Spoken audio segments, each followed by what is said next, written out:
在中国，你知道一只狗仅仅因为长得像烈性犬就会被乱棍追打吗？你知道一只狗出现在限养区就会被抓狗队强制抓去收容所，再也不知去向了吗？它们曾是家庭的一员，如今一指令下却成了违法之物。他们并不清楚这个世界到底发生了什么，也不明白昨天跟今天有什么不同，但是他们却在用生命承担着人类造就的恶果。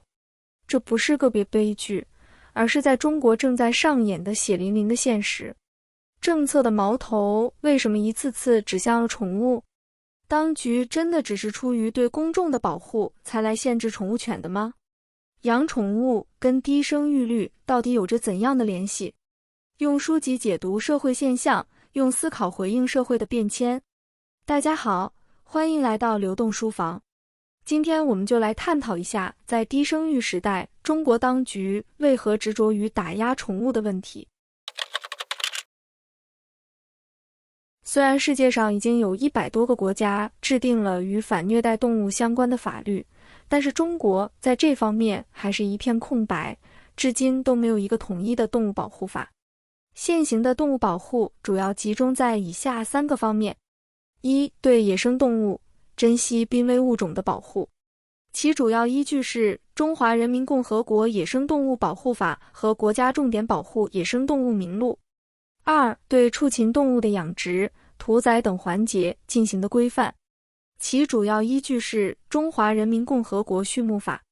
3、对参与科学实验的实验动物的生产、供应、使用等进行的规范，其主要依据是《实验动物管理条例》。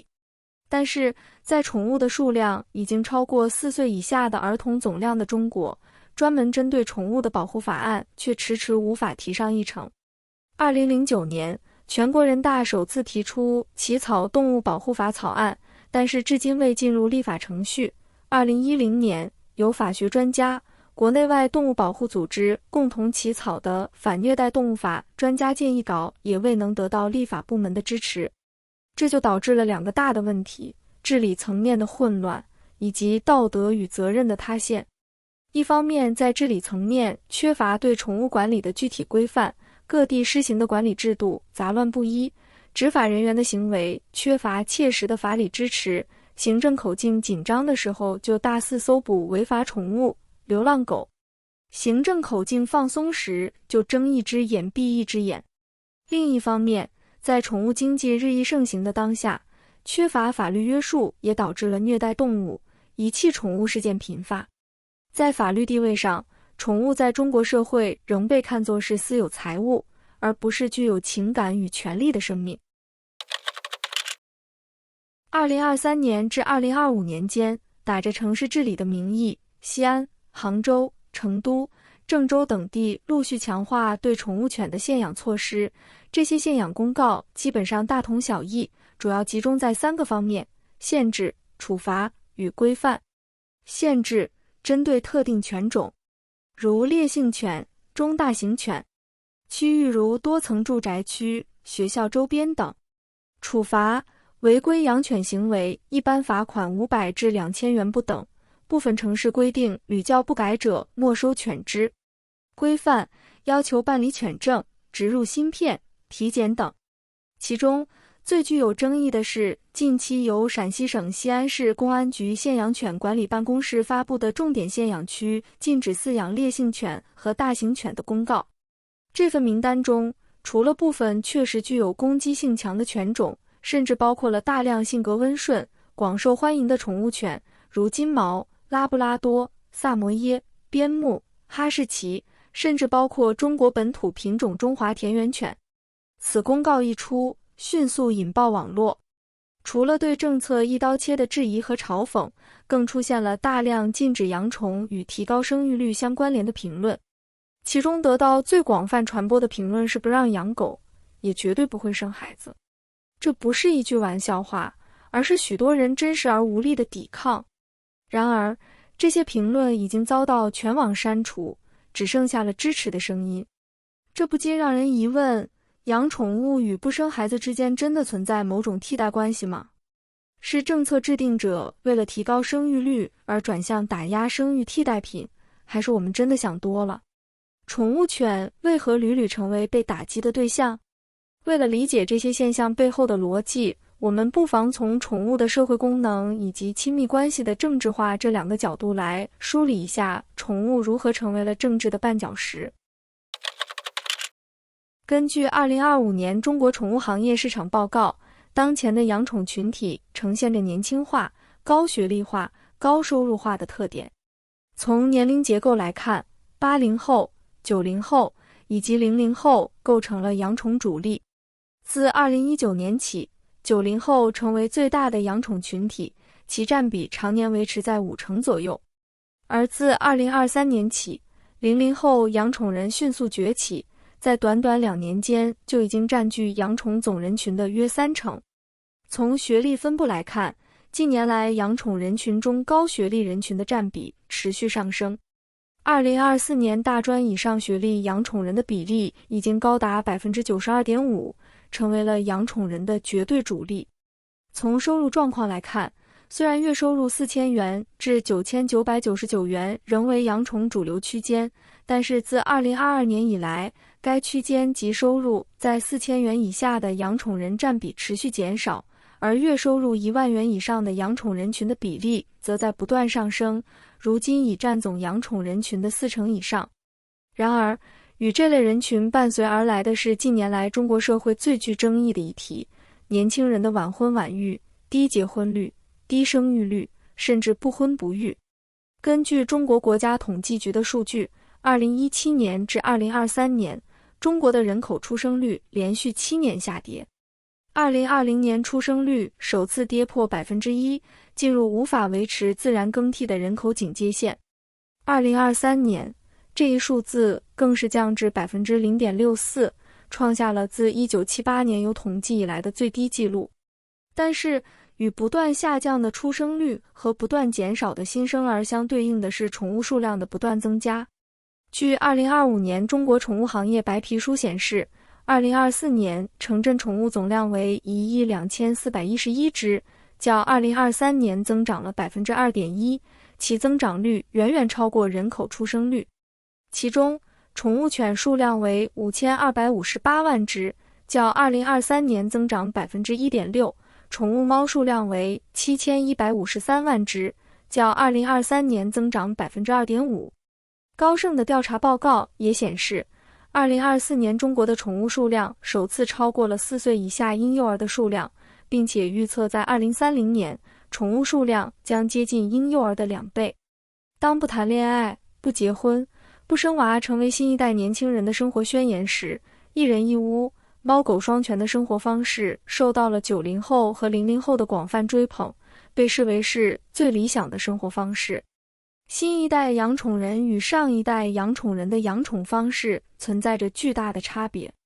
如果说上一代人养狗是为了让它看家护院，那么新一代的养宠更像是一种为了取悦自己的情感消费。对他们来说，宠物已经不再是被驯养的动物，而是重要的家庭成员，是自己的毛孩子，承担着情感陪伴与身份认同的功能。他们愿意为宠物投入大量的时间、金钱与情感，不再满足于基本喂养，而是倾向于育儿式养宠。许多年轻的养宠人自称铲屎官，甚至以毛孩子的爸爸或妈妈自居。在他们的生活中，宠物早已超越了传统意义上的动物，成为了一种更深层次的亲密关系的载体，甚至是一种新的生活方式、人生选择。近年来，养宠环境日渐严苛，各地对宠物犬的限制层层加码。我们不禁要问，宠物为何屡次成为治理的靶子？它们究竟在治理什么？首先，跟官方宣传口径一致的是，要进行城市治理，提倡文明养宠，保障市民安全。不可否认，中国存在着大量的不文明养宠现象，如遛狗不牵绳、违规饲养威胁他人生命安全的烈性犬、弃养等等，这确实对部分居民生活造成了困扰，产生了城市管理难题。然而，真相真的就只有这么简单吗？我们不妨来看一组数据。据央视新闻网2021年报道，中国每年大约有4000万人因猫狗抓咬伤去就医。乍一看，这个数字很惊人，仿佛猫狗成灾，急需强力治理。然而，据澎湃新闻2024年5月份的报道，在中国裁判文书网上以“狗咬人”为关键词进行搜索，只搜索到了971篇法律文书，而其中近80%为民事案件，仅有85篇为刑事案件。值得注意的是，这是在裁判文书网上公布的所有年份狗咬伤人的全部案件。据中国疾控中心的统计，自2020年以来，中国因狂犬病发病人数与致死的人数几乎始终保持在200人以下。对数字敏感的朋友可能已经察觉到了奇怪的地方，无论是所有年份加起来都不足1000件的因狗引起的法律纠纷，还是每年不足200人的狂犬病致死率，这似乎都与年均4000万的咬伤人数以及全国各地义愤填膺的抓狗、禁狗力度不相匹配。对于一个拥有14亿人口的国家来说，不足1000件的狗官司可以说是相当低的比例了，严格来说都算不上问题了。同样的，如果说每年4000万人被猫狗咬伤，但是其致死人数只有不足200人，这可以理解为猫狗咬伤的致死率几乎为0，与狂犬病疫苗理论上 99.99% 的预防率几乎完全一致。按照这个数据，中国已经建立起了世界领先的狂犬病防控体系，堪称人类对狂犬病的压倒性胜利。那么问题来了，如果问题已经几乎不再是问题，为何治理力度却越来越强？如果安全威胁极低，政府为何仍要层层加码？实际上，这背后隐藏着2个不便言说的理由。一是宠物治理成为新的财政来源，地方政府借机创收。狗证、芯片植入、收容费、罚款、年检体检等形成的一整套制度性的合规流程，构成了一条隐蔽而完整的地方自治性质的宠物创收产业链。这不是对文明养宠的引导，而是一种带有地方财政色彩的治理套路。对于普通养宠人而言，这已经远远超出了治理规范的范畴，变成了一种沉重的制度性负担。有不少人质疑，我每年按规定办证、缴费、体检，就是想给我的狗一个合法身份，一个被保护的资格。可这么多钱交上去了，看到的不是宠物福利的改善，而是越来越严苛的限制。他们质疑，这些钱到底用到了哪里呢？没人知道。二是打击人宠亲密关系，力图重构生育秩序。在结婚率、生育率双双雪崩的今天，中国人的亲密关系已经被高度政治化。90后、00后年轻人的育儿是养宠是情感陪伴的出口，是亲密关系的代替方案。他们将宠物视为家庭成员，用跨物种的情感连结来填补孤独，缓解精神内耗，用跨物种的爱来代替婚育。他们主张不需要恋爱，不想结婚，不愿生育，取而代之的是一人一屋、猫狗双全的生活理想。而这恰恰是当局最不能接受的事。从人口政策的角度看，这种人宠之间的深度绑定，正在蚕食传统的家庭结构，动摇人矿资源再生产的根基，与政府所倡导的价值观背道而驰。于是，宠物不再是宠物，成了政府意识形态上的敌人，成了人口危机下需要打压的对象。这是立场，也是态度。近年来，几乎每一次针对宠物的行政治理都会冠以同样的说辞：为了大家的安全，为了公共利益，为了宠物健康。这些看似温和、理性、负责任的表述，构建起了一个无懈可击的治理话语体系。一切政策都被冠以保护之名，一切打击都出于保护公众利益。于是，政府天然地站在道德高地，而所有质疑者则被视为自私、不理性，甚至全民公敌。这是一种无法反驳的治理逻辑，因为一切都是为你好。央视新闻曾报道，中国 65% 的狂犬病患者集中于农村地区，狗咬伤事件多发。但是近些年，各类犬只治理政策却几乎全部针对城市，而对真正高风险的农村地区，却呈现出治理空白的趋势。即使在城市中，政策本身也是漏洞百出，逻辑混乱。要求饲主办理养犬许可证，说是为了宠物的利益，为了方便城市管理。可是，即使饲主按照要求完成了整套流程办证、年审、体检、疫苗注射，宠物与饲主到底获得了什么实际保护呢？当在公共遛狗区域被大范围投毒，宠物犬不治身亡，却无人追责；当宠物狗被偷被转卖，却毫无追踪机制。办证者不过是花钱换得一个合法养狗的身份，以避免自己的狗被抓狗队粗暴带走。一个许可证不过是一块免灾牌照，既不能保障宠物的安全，也无法保障主人的尊严。更荒谬的是，如果年审逾期，许可证就作废，即便你有充分的证据证明那只狗是你的，也无济于事。在抓狗队眼里，无证即是流浪。于是，无论在任何地方遇到抓狗队，只要你没有有效的许可证，那些养了多年的宠物犬还是会被粗暴抢走。如果想要赎回被抢走的狗，就需要在短暂的时间里补齐证件，缴纳罚金，接受所谓的批评教育。如果不这样做的话，被抢走的狗就会被送到收容所，九死一生。所以，这到底是保护，还是变相的惩罚与勒索？再看禁养犬种政策，出台理由是防止攻击事件，防范潜在风险。但这些禁养名单到底基于什么样的科学依据？是否有可靠的数据支持？从未有过公开讨论。一纸政令落下，无论这个犬种是否温顺，是否伤人，一律被打上了危险、有攻击性的标签，要求其物理消失。更令人费解的是，这些政策只针对养犬人，而对繁殖方、销售方睁一只眼闭一只眼。这些所谓的危险犬、禁养犬在市场被大肆繁育，明码标价售出，可一旦到了饲主手里，就成了非法财产，要被强制没收。这种治理逻辑是否本身就是相互矛盾的？至于流浪狗问题，当局一贯的做法是当街围捕、集中收容，理由是防止伤人。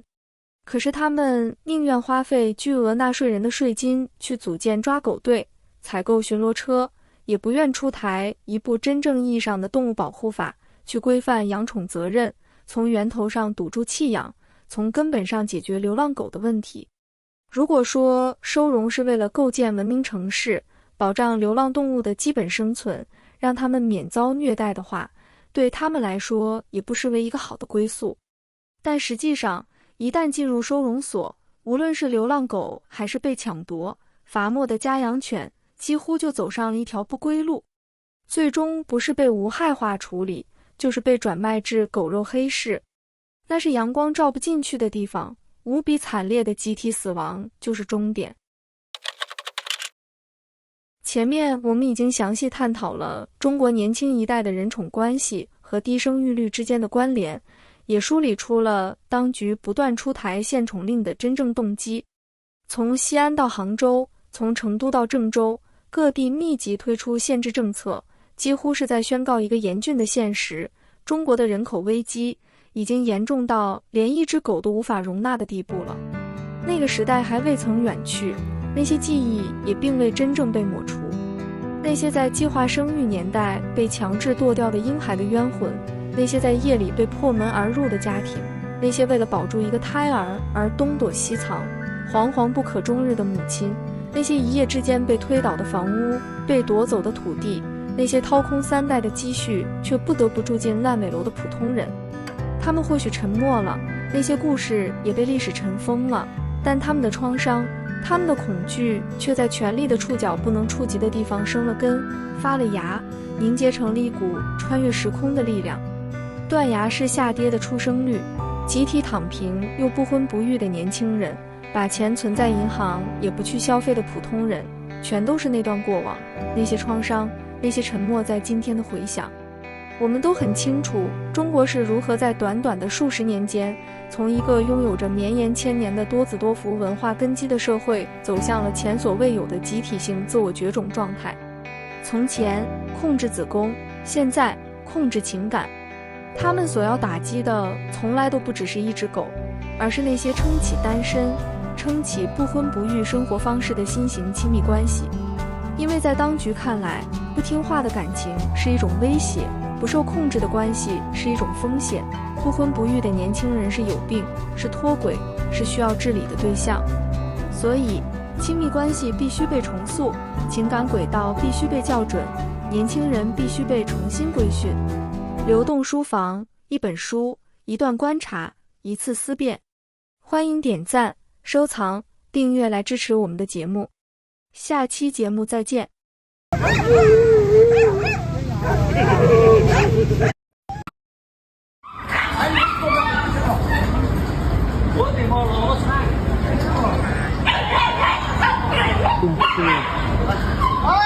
这是我的物，我做哪个的？那到警过去让车来，到警过去让车。